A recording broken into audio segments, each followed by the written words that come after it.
امداد کن امداد کن از بند غم آزاد کن در دین و دنیا شاد کن در دین. الحمدللہ رب العالمین والعاقبۃ للمتقین والصلاۃ والسلام علی سید الانبیاء والمرسلین. سامعین محترم، اللہ تعالیٰ سے میری دعا ہے اللہ تعالیٰ ہم سب مسلمانوں کو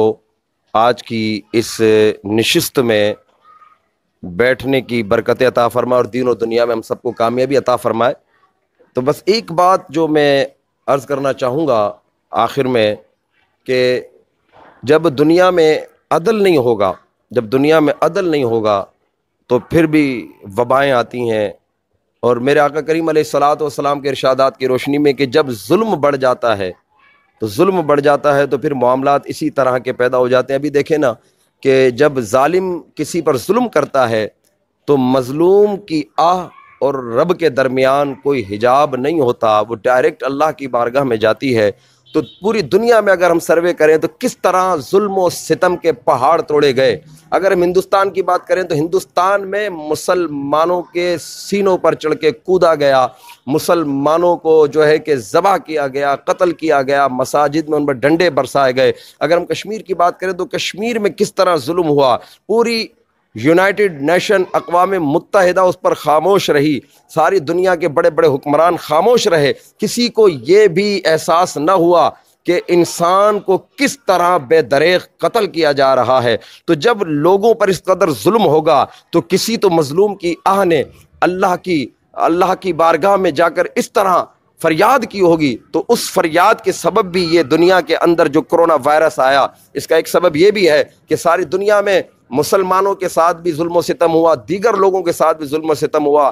حاکموں نے، عمراء نے، مالدار طبقے نے غرباء پر ظلم کیے، اور یہاں تک کہ مساجد کو جلایا گیا، قرآن کریم کو جلایا گیا. آج پوری دنیا کو یہ پیغام دیا جا رہا ہے کہ دیکھو جب تم ظلم کرو گے تو اللہ تعالیٰ کی طرف سے اس طرح گرفت ہوتی ہے، اور اللہ کے لیے کوئی کام مشکل نہیں. واللہ ولا کل شیء قدیر، وہ رب جیسے چاہتا ہے، جس طرح چاہتا ہے وہ کر سکتا ہے. اور اس نے ثابت کر دیا کہ ذرا سا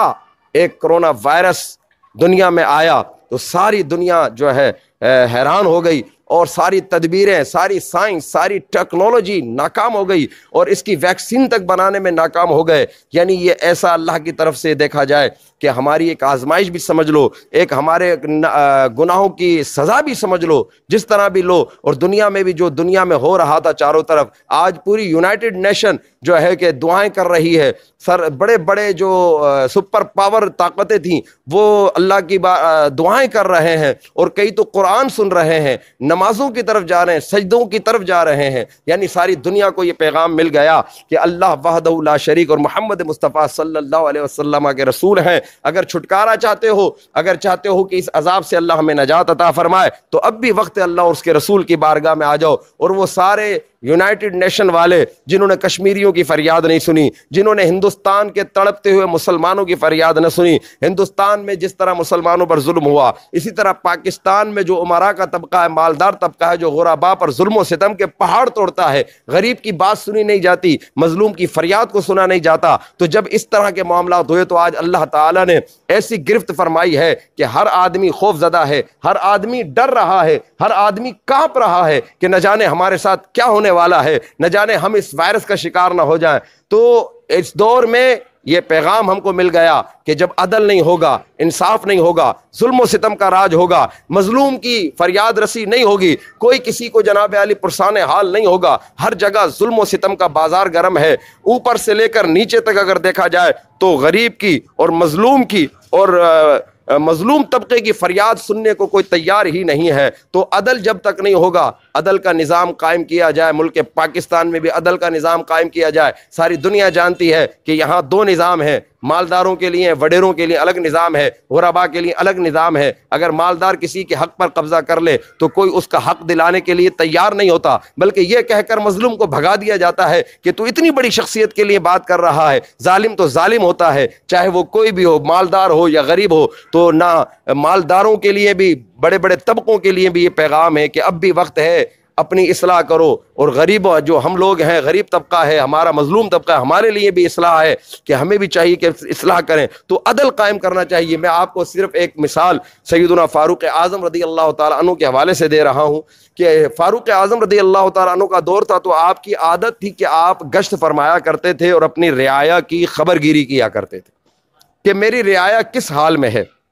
میری قوم کس حال میں ہے۔ کیا آج ہم غور و فکر کریں، آج ہم صرف اسلام کی وہ باتیں جو ہمارے مفادات میں ہوتی ہیں، جو ہمارے فائدے کی ہوتی ہیں، وہ تو ہم لوگوں کو بتاتے ہیں۔ سارے ملکوں کے صدر، سارے ملکوں کے وزراء اس بات کو بھی تو ذہن میں رکھیں کہ اگر آپ کسی عہدے پر آتے ہیں تو آپ کی ذمہ داری ہے کہ آپ اپنی رعایا کا ویسے ہی خیال کریں جس طرح قرآن نے بتایا، جس طرح اسلام نے بتایا، جس طرح میرے نبی کا طریقہ تھا، جس طرح حضور کے خلفائے راشدین کا طریقہ تھا۔ سیدنا فاروق اعظم رضی اللہ تعالیٰ عنہ رات کو گشت فرما رہے ہیں تو ایک گھر سے جو ہے کہ آہو بکا کی آواز آئی، بچے رو رہے ہیں، تڑپ رہے ہیں، اور فاروق اعظم رضی اللہ تعالیٰ عنہ کے لیے یہ جملے نکل رہے ہیں کہ ہمارا معاملہ اللہ کی بارگاہ میں ہے کہ فاروق اعظم سے اللہ پوچھے گا کہ ہم کس حال میں زندگی گزار رہے ہیں۔ تو سیدنا فاروق اعظم رضی اللہ تعالیٰ عنہ نے دروازے پر دستک دی اور گھر والوں سے پوچھا، خاتون نکل کر عید فرمایا کیا بات ہے، آپ فاروق اعظم کے لیے اس طرح بات کر رہی ہیں؟ تو اس عورت نے جواب دیا کہ فاروق اعظم نے میرے شوہر کو جہاد پر جنگ میں بھیج دیا ہے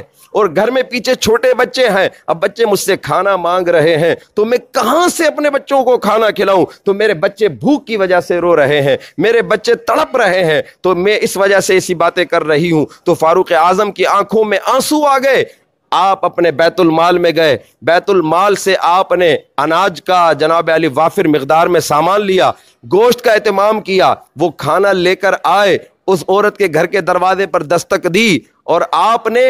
پھر اس گھر میں کھانے پینے کے سامان کا اہتمام کیا، اپنے ہاتھوں سے آٹا گوندھ رہے ہیں، لکڑیاں جلائیں، چولہے کا جناب علی اہتمام کیا اور کھانا پک رہا تھا۔ تو اس وقت اس عورت کے بچوں کو فاروق اعظم دل بہلانے کے لیے ان سے کھیل رہے تھے، بچے کھیلتے رہے، فاروق اعظم ان کے ساتھ بچوں کی طرح کھیلتے رہے۔ جب کھانا پک گیا تو فاروق اعظم رضی اللہ تعالی عنہ نے کھانا بچوں کو کھلا کر پھر کہا کہ بچوں اب تو تم مجھ سے ناراض نہیں ہو۔ اس خاتون سے کہا اب تو تم اللہ کی بارگاہ میں میری شکایت نہیں کرو گی۔ تو عورت نے کہا اے فاروق اعظم اللہ آپ کے درجات بلند فرمائے۔ تو یہ تھا عدل کا وہ طریقہ کار جس کی مثال فاروق اعظم نے پیش کی۔ آج ہم ان باتوں کو ہائی لائٹ نہ کرتے ہیں، نہ کرنے دیتے ہیں، نہ عمل کی طرف آتے ہیں۔ تو یہ باتیں تو میں سمجھتا ہوں پارلیمنٹ ہاؤس میں بھی لکھ کر لگانی چاہیے، مساجد میں بھی لکھ کر لگانی چاہیے، ہر تاجر کو یہ درس دینا چاہیے کہ عدل کرو، جس کو اللہ حکومت عطا فرمائے، چاہے وہ علاقے کا کونسلر ہی کیوں نہ ہو،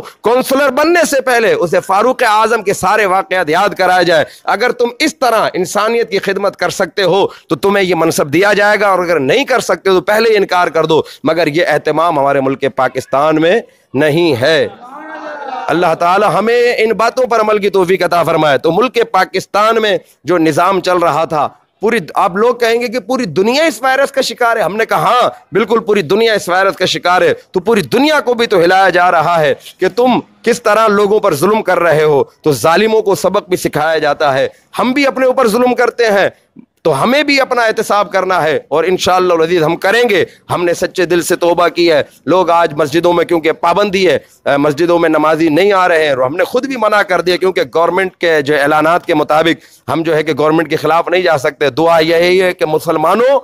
نماز مسجد میں آ کر ابھی جو ہے کہ اجتماعی صورت میں منع کی گئی ہے، مگر اپنے گھروں میں نماز کا اہتمام کرو، اپنے گھروں میں ضرور نماز پڑھو، گھروں میں اللہ کے ذکر کا اہتمام کرو، آپ خود نماز پڑھیں، اپنے بچوں کو نماز پڑھائیں، گھر میں درود شریف کی خود محفل کریں۔ ضروری نہیں کہ اجتماع ہو تو جب درود شریف کی محفل ہوگی، اجتماع ہو تو اللہ کا ذکر ہوگا، اجتماع نہ بھی ہو پھر بھی ہمیں اللہ کا ذکر کرنا چاہیے۔ قرآن کریم ایسا ایک عمل ہے، تلاوت قرآن کریم کی تلاوت ایک ایسا عمل ہے کہ جہاں قرآن پڑھا جاتا ہے وہاں اللہ کی رحمتوں کا نزول شروع ہو جاتا ہے۔ تو اللہ تعالی ہمیں قرآن کریم کی تلاوت کا شوق عطا فرمائے، اللہ تعالی ہمیں ان باتوں پر عمل کرنے کی توفیق عطا فرمائے۔ پوری دنیا کو اس چینل کے ذریعے میں پیغام دینا چاہتا ہوں کہ سارے دنیا کے حکمران طبقہ ہو یا عوام کا طبقہ ہو، ان باتوں کو ذرا دھیان رکھیں۔ جس کے اوپر جس کی جو ذمہ داری ہے اس ذمہ داری کو احسن طریقے سے ادا کرے۔ اگر آپ کے گھر میں ایک بلی بھی ہے تو اس بلی کی بھی بھوک پیاس کا خیال کرنا آپ کی ذمہ داری ہے۔